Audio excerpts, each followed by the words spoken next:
O hindi po yan pork humba ha. Wala po yan halong karne. Jackfruit humba or langkang humba po yan.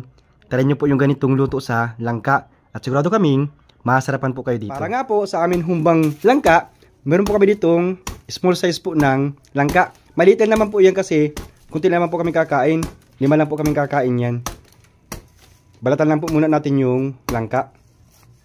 Siya nga po pala, yung pong langka namin ay hilaw na hilaw pa po yan. Ganitong pagkahiwa lang po yung ginawa namin. Hindi na po namin sinagad natanggalin yung balugbog kung tawagin o yung gitang part niya. Para hindi po siya magkahiwa-hiwalay. Tama-tama lang po yung ganitong sukat. Ito na po yung langka na nabalatan namin at nag-get namin. So pakukulang po natin ito ng madali lang. Madali lang po pagpakulo. Para po meron siyang initial na lambot. Bago natin imamarinate yan.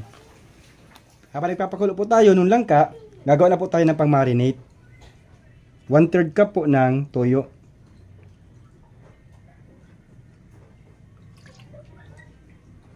Ito pong pineapple juice.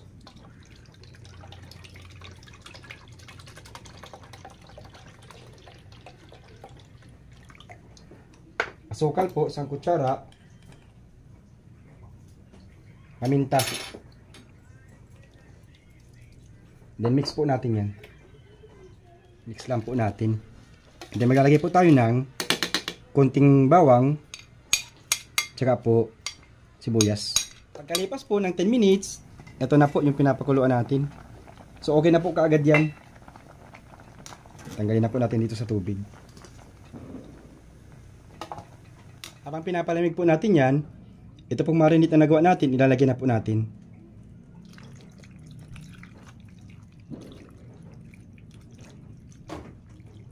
I-marinate po natin ng 3 oras.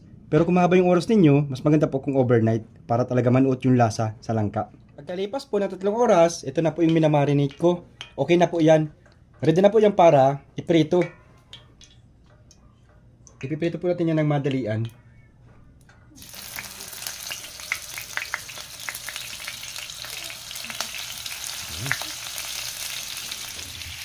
Bali-balik rin lang po natin para yung other side naman po ang maluto. Napakabango niya mga ka-eyeball, para siyang amoy ng pork chop. Ganyan dapat ang magiging kulay niya. Yung ganito pong pagkaprito, okay na po yan.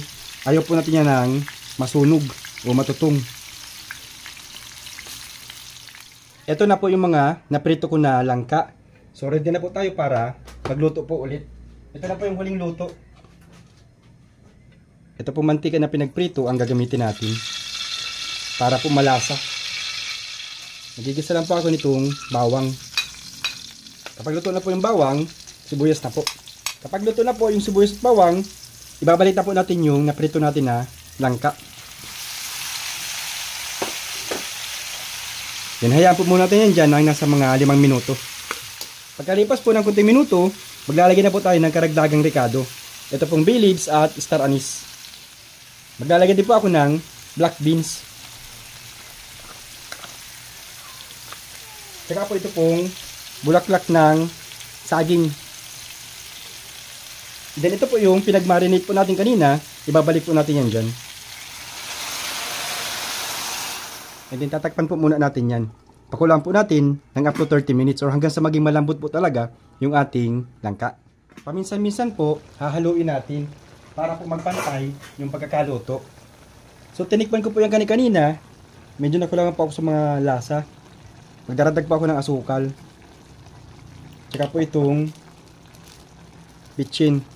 Konti lang po. Ang paghalo po niyan, dahan-dahan lang po. Huwag nyo pong haluin ng malakas at madudurog po yan. Dahan-dahan lang po ang halo.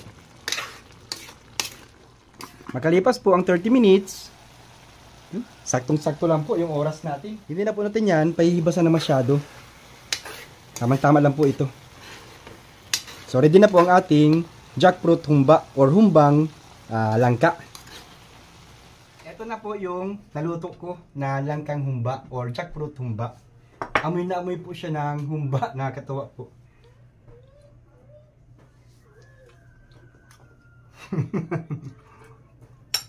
Akala mo yung lasa niya na may karne. Sarap ito mga ka-eyeball. Kung gusto nyo maghumba, nagtitipid kayo, walang karne, ito ang gawin nyo.